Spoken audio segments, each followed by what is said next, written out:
எப்படியும் இஸ்ரேல் சும்மா இருக்க மாட்டான். இஸ்ரேல்கிட்ட ஆயுதம் அவ்வளோ ஆயுதம் வச்சுருக்காங்க. அப்புறம் இஸ்ரேல் நம்ம திருப்பி அடிக்க போகிறோம்னா அவன்கிட்ட வந்து அயன்டோமு, டேவிட் ஸ்லிங், ஏரோ 2, ஏரோ 3, அதுக்கப்புறம் பேட்ரியாட்டு, தாடு அப்படின்னு 5 வகையான லெவலில் வச்சுருக்கான். எந்த ஒரு ஆயுதமும் அங்கே போய் தாக்கவே தாக்காது அப்படின்னு ரொம்ப பாதுகாப்பாக இருக்கான். அதை வந்து எப்படி நம்ம பெனட்ரேட் பண்ணுறது அப்படிங்கிறதுக்கு ஒரு வழி என்ன? இது 1000 ட்ரோனு அண்டு மிசைல் போச்சு அப்படின்னா தாக்கிடுவாங்க.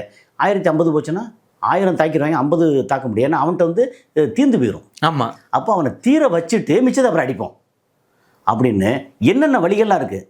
அப்போ இதை பூரா 20 வருஷமாக அனலைஸ் பண்ணியிருக்கான்.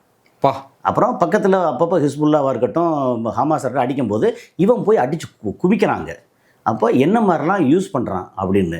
அதுக்கப்புறம் இவன் ட்ரோன் டெக்னாலஜியில் ஈரான் வந்து பயங்கரமாக வளர்ந்துட்டான். ஆமாம். ஓகே, அது எப்படி சார் அண்டர் கிரவுண்ட்லேயே எப்படி சார் அவ்வளோ ட்ரோன் வச்சு அது ஒரு வீடியோ எடுத்து கெத்தா போகிறான்னா அப்படி எப்படி எந்த அளவுக்கு சார் இருக்கும்?